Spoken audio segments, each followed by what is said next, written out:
Herkese iyi geceler. Afiyet olsun. Gidiyor musun? Hı hı. İyi geceler. Yarın şirkette görüşürüz.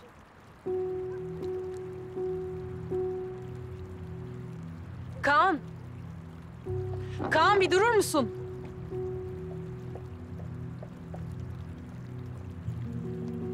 Efendim Leyla. Ben bu şirket meselesini onaylamıyorum. Leyla çok yorgun. Gerçekten çok yorgun. Tamam. Şimdi konuşmayalım. Çok özledim seni. Bu gece burada benimle kal lütfen. İyi geceler Leyla.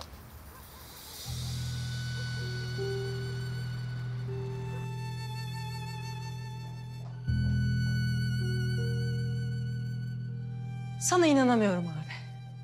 Göz göre göre beni yarı yolda bırakıyorsun. Farkında mısın? Leyla yapma. Yapma. Görmüyor musun? Şimdi de işlerimizi ayırıyor. Benden kaçmak için yapıyor bunu.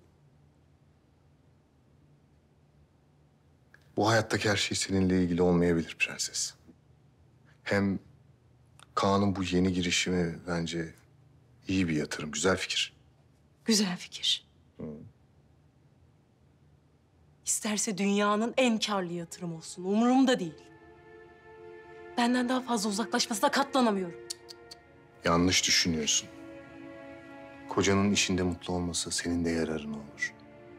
En azından başka yönlere savrulmaz. Öyle düşün. Biraz sakin olmayı dene.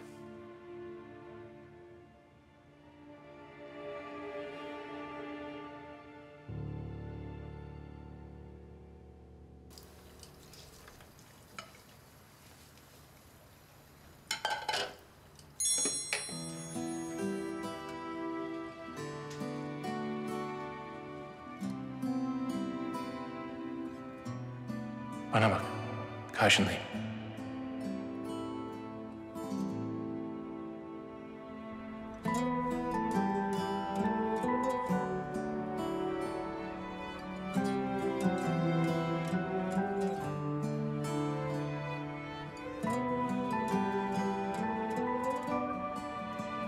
Efendim? Dışarı gelebilir misin? Yok, gelemem. Firuze 5 dakika. Lütfen ne olur. Niye? Önemli bir şey mi söyleyeceksin? Bak ben bugün sana ne oldu bilmiyorum. İş görüşmesi yüzünden bu haldesin sen. Başka ne olabilir ki? Bilmiyorum Firuze. Bilmiyorum sürpriz mi hoşuna gitmedi? Eğer öyleyse benim amacım sana emrivaki yapmak değildi. Ben sadece sen mutlu ol istedim o kadar.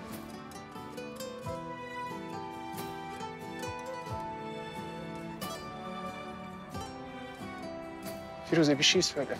Lütfen. Çok geç artık.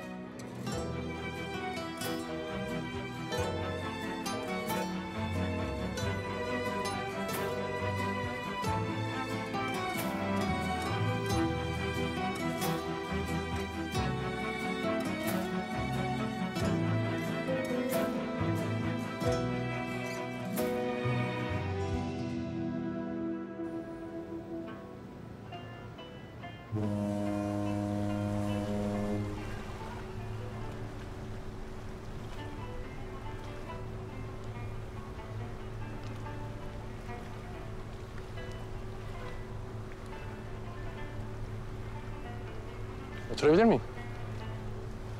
Tabii buyur. Bırak çalsın bırak. Bırak.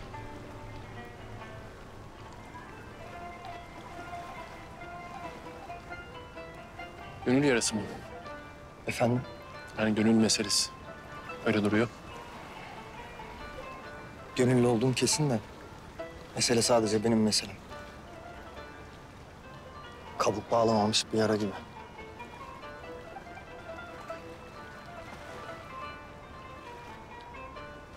O kadar belli oluyor mu? Kabuk diyorsun, yara diyorsun. Gelmişsin gecenin bu saatinde buraya. Belli ki efkar basmış seni. Bastığı yerde boğulsam keşke. Kafamda bir sürü düşünce. Hepsinin de son dar ağacında bitiyor. Belli ki hükmüm verilmiş. Sen de pek hava almaya gelmiş gibi değilsin. Bastım he. Çok mu belli oluyor? Oluyor. Sığamadım. Dışarıya da sığamadım, eve de sığamadım. Biri var. O yokken hiçbir yere sığamıyorum ben işte böyle hiçbir yere ait değilmişim gibi. Ne yapsam, nereye gitsem olmuyor. Ben askerdeyken çok sevdiğim bir arkadaşım vardı. O şey derdi. Aşk rastlanan bir şey değil. O olsa olsa yazgı olur. Çok güzelmiş. Birine yük olur muyum diye düşündüğün zaman ait olamıyorsun.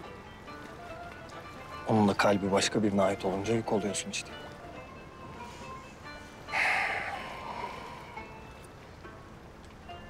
Hiç mi ihtimal yok? Var ya, olmaz mı? Bir gün kırmızı bir kar yağarsa.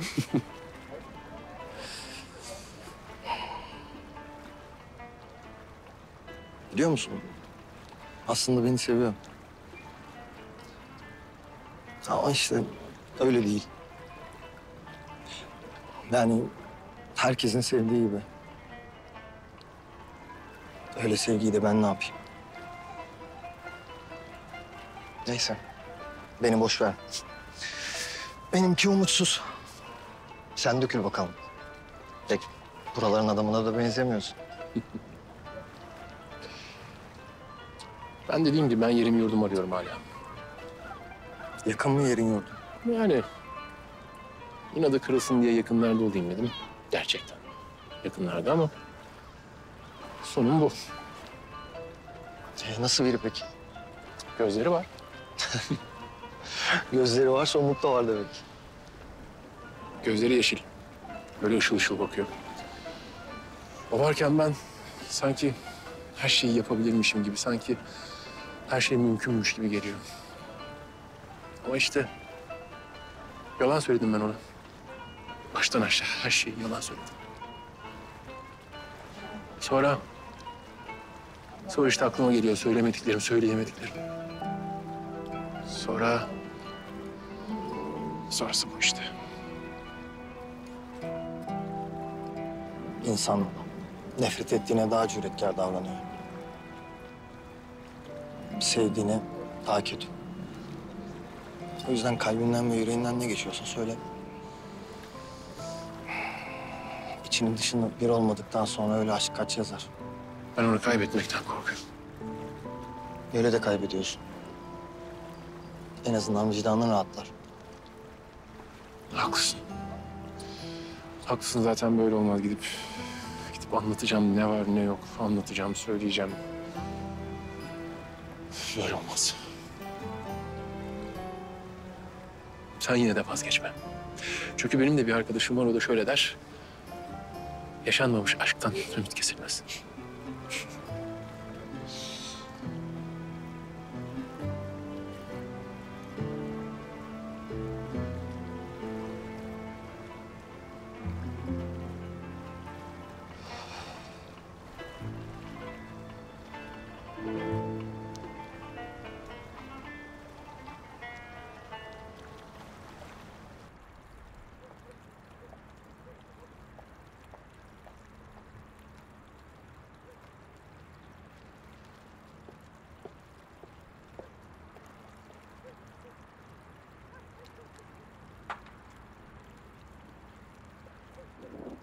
Kaan'la sevgili olduğumuz yıl uzak doğu seyahatinden dönerken getirmiştim bunları. Minik de bir not iliştirmiştin yanına. Neydi o? Dostlukları pekiştirip saygıyı yitirmediğimiz seremonilere.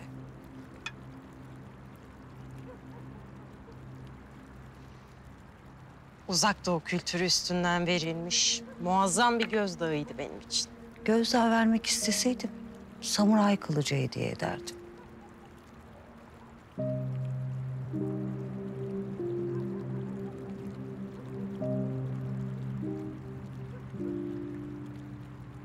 Sana hayrandım biliyor musun?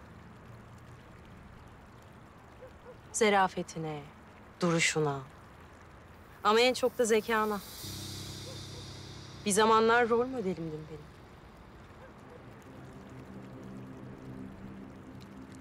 Belki de bu yüzden çok çabaladım sana kendimi sevdirebilmek için. Ama sonra anladım tabii. Sen kendi kanından başka kimseyi sevemezsin. Böyle düşününce daha iyi hissedeceksen öyle olsun. Abim yüzünden benden nefret ediyorsun. Farkındayım. Nefret çok büyük bir sözcük. Büyük bir duygu.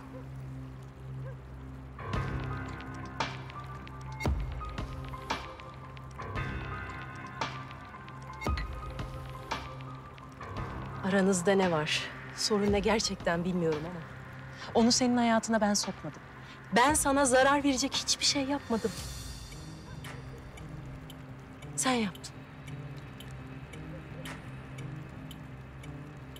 Kaan'ı bile isteye benden uzaklaştırdın. Bu söylediğine gerçekten inanıyor musun sen? Kaan bu evden gittiyse sebebi sensin. Hiçbir zaman yanımda olmadın. Yasıma bile saygı duymadın benim. Sen beni anlasaydın, bana hak verseydin eğer, oğlum da anlayacaktı. Ah Leyla, Leyla. Erkekler sorunlu kadın sevmez Leyla'cığım. Bunu anlayacak yaştasın artık. Ya bir an önce toparlanır kendine gelirsin ya da...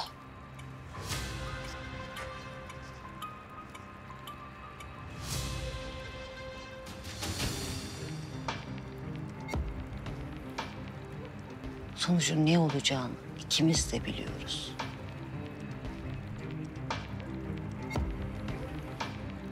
Çay için teşekkür ederim. İyi geceler.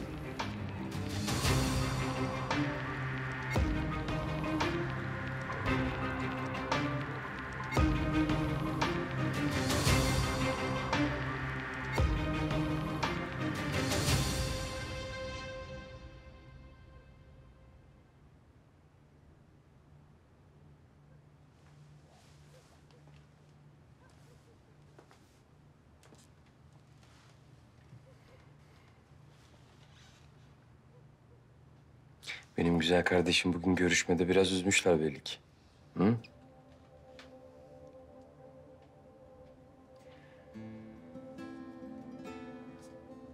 O görüşme yaptığın kadın, kadındı değil mi? Bak o şu an yatağında mışıl mışıl uyuyor. Sen ne yapıyorsun abiciğim? Muhsin Baba ne derdi bize hep, hatırla. Değmeyecek insanların hayatınızı etkilemesine izin vermeyin diye. Değil mi? Bak sen yarın çok önemli bir sınava gireceksin. Tek düşünmen gereken şey bu olsun. Canım kardeşim benim. Birkaç yıl sonra ben çok eminim ki o şirketlerin hepsi senin gelip kapını çalacak. Sana iş teklifinde bulunacaklar. Ben sana çok güveniyorum, tamam mı? Seni çok seviyorum abi. Ben de seni çok seviyorum canım benim. Abi. Canım.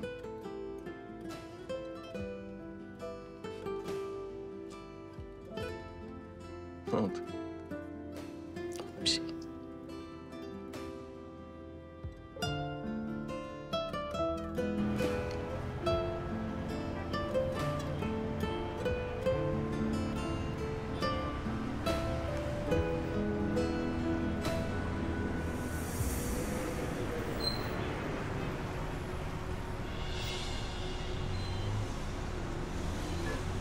Bize 15-20 verir misin? Hemen getiriyorum.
Anne!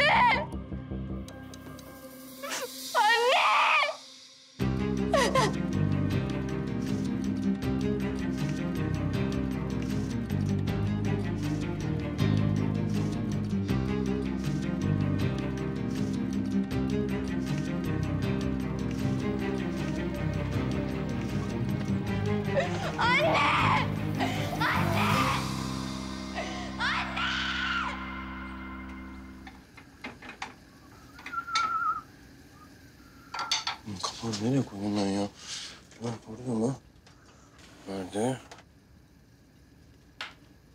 Günaydın abi. Ah günaydın. Ya bunu Burada. kapağı arıyordum da. Teşekkür ederim. Rica ederim. Sen yokken ben ne yapacağım hiç bilmiyorum ya.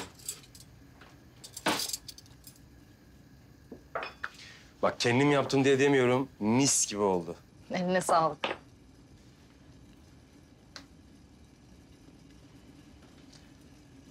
Firuze çok özür dilerim abicim ya. Benim iki lafımdan biri ya sınav ya İngiltere. Böyle seni rahatlatacağıma hep baskı kuruyorum. Çok özür dilerim gerçekten. Yok abi ya öyle değil. Yok yok ben bunu ister istemez yapıyorum ya. Halbuki velilere ben uyarıda bulunuyorum. Öğrencilere baskı yapmayın diye ama terzi işte kendi söküğünü dikemiyor.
Günaydın.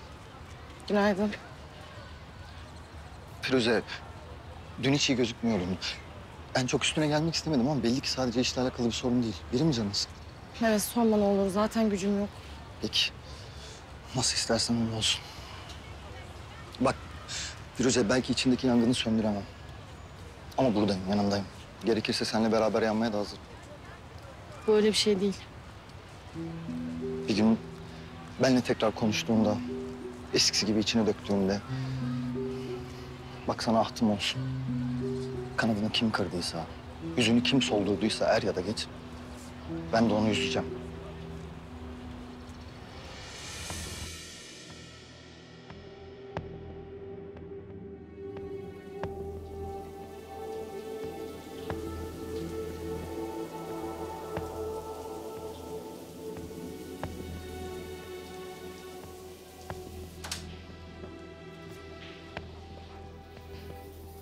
Kaan? Kaan?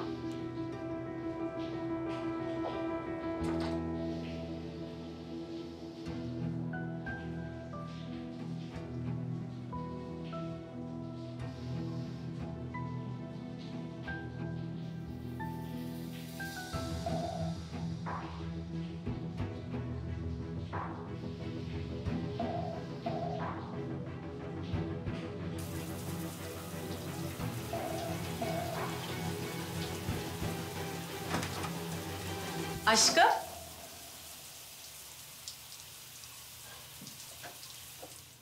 Sen nasıl girdin içeri? Çilingir çağırdım. Anahtarım olduğunu unuttun galiba. Yıllar öncesinden. İyi ki almışım bak, yoksa kapıda kalacaktı. Sen yine bir şekilde girerdin içeri zaten. En kötü şilingir çağırırdın.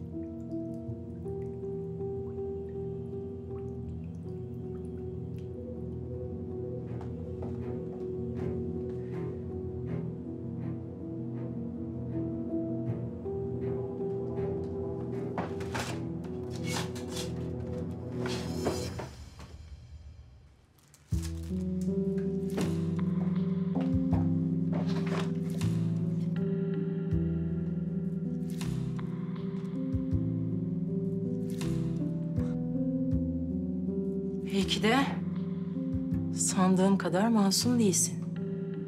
Firuze.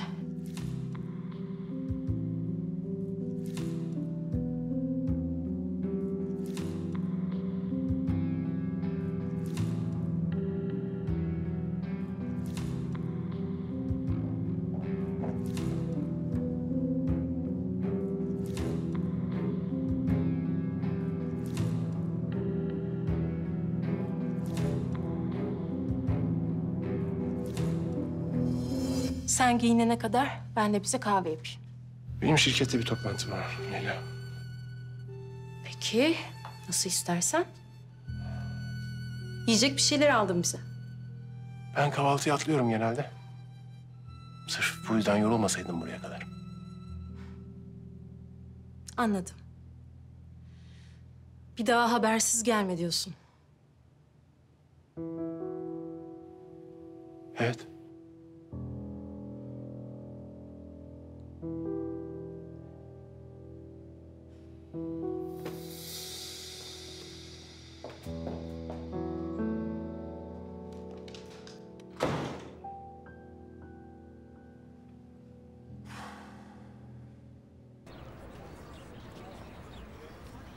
Firuze! Firuze! Sana sesleniyorum, duymuyor musun? Dalmışım. Onu anladık canım. Heyecanlı mısın? Hoş, benim de sorduğum soruya bak. Sen garanti kazanacaksın zaten. Ben sadece benimkilerin gönlü olsun diye giriyorum işte. Ay Firuze, kızım baya Londra'ya gidiyorsun ya. Gitmişken bir Avrupa turu falan yaparsın belki ha? Baksana bana bir. Sen dünkü görüşme yüzünden mi böylesin hala? Ya kızım manyağın teki abuk subuk konuşmuş. Takma bu kadar. Başım ağrıyor. Dün benden sonra nereye gittiniz? Ne yaptınız? Ay Firuze kızım bir dur ya.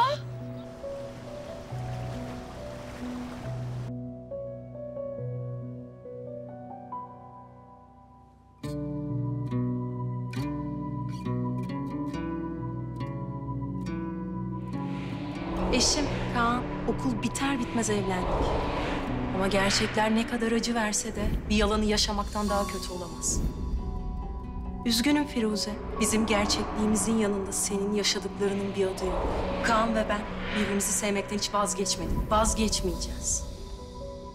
Firuze Yavuz, sessizce Kaan'ın hayatından çıkıp gidersen konu kapanır.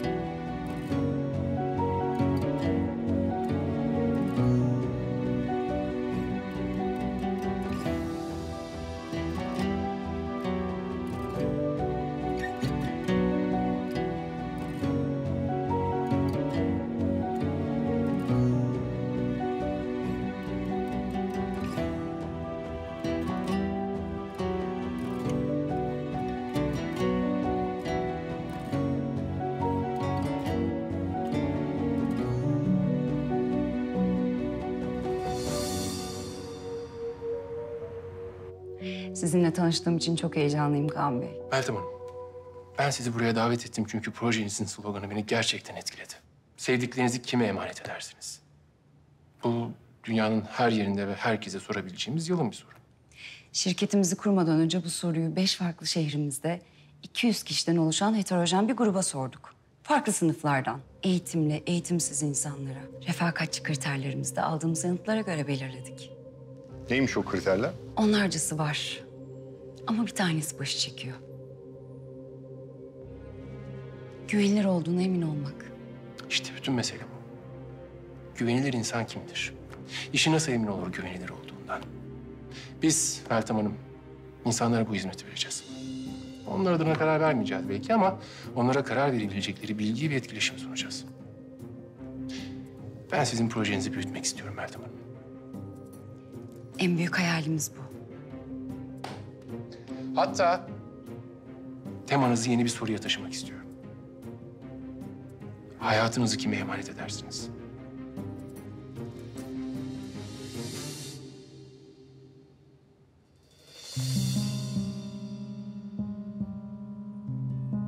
Firuze neredesin sen ya? Ne yaptın öyle? Niye çıktın sınavdan? Firuze korkutuyorsun beni. Neyin var? Ne oluyor sana? Yapamadım. Yapamadım. Olmadı. Yapamadım. Yapamadım ben.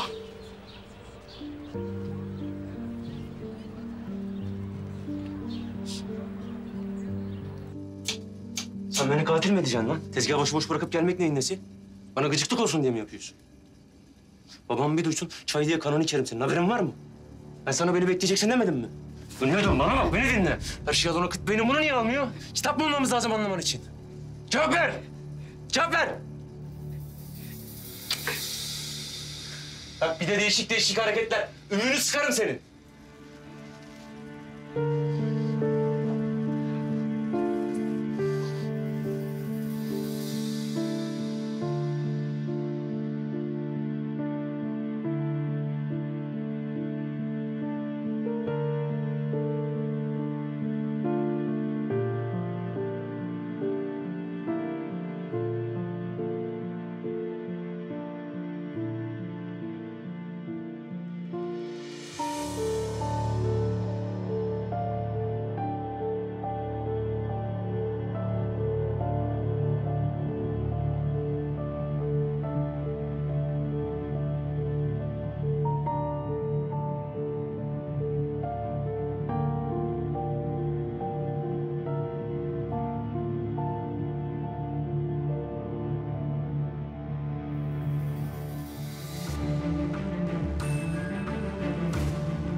Beni niye beklemedin?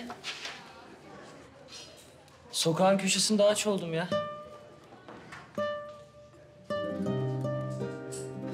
Gelmeyince de merak ettim bir şey oldu diye. Çiğdem. Evde mi bir şey oldu ya? Tahmin edeyim o dangalak abin yine bir şey yaptı değil mi? Çiğdem. Günaydın çocuklar.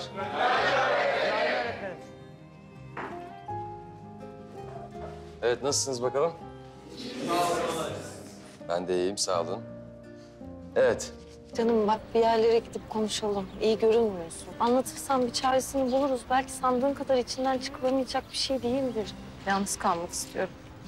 Firuze ama konuşursak belki rahatlarsın. İçine atarak olmaz. Bahar, lütfen. Yalnız kalmaya ihtiyacım var. Tamam öyle olsun. Habersiz bırakma beni ama tamam mı? Aklım kalır bak. dolayısıyla realizm akımında sanatçı sanat içindir anlayışını benimsemiştir. Yani romantizmin tam tersidir. Buraya kadar anlaşılmayan bir şey var mı? Yok, tamam. O zaman size bir soru soracağım. Daha önce Suç ve Ceza romanını incelediğimiz Fyodor Dostoyevski hangi akımın temsilcisidir?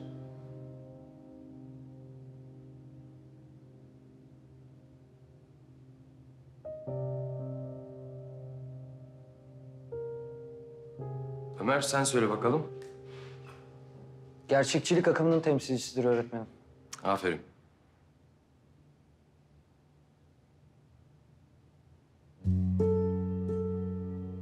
Çiğdem.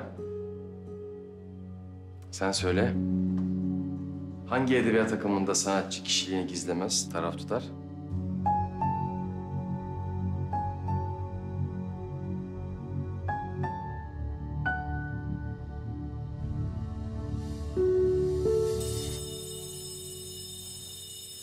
Arkadaşlar dağılabilirsiniz. Konuları tekrar etmeyi unutmayın, tamam mı?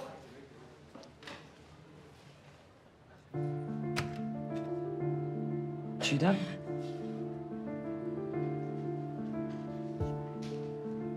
Çiğdem. Çiğdem. Çiğdem. Çiğdem. Tamam, tamam. Tamam.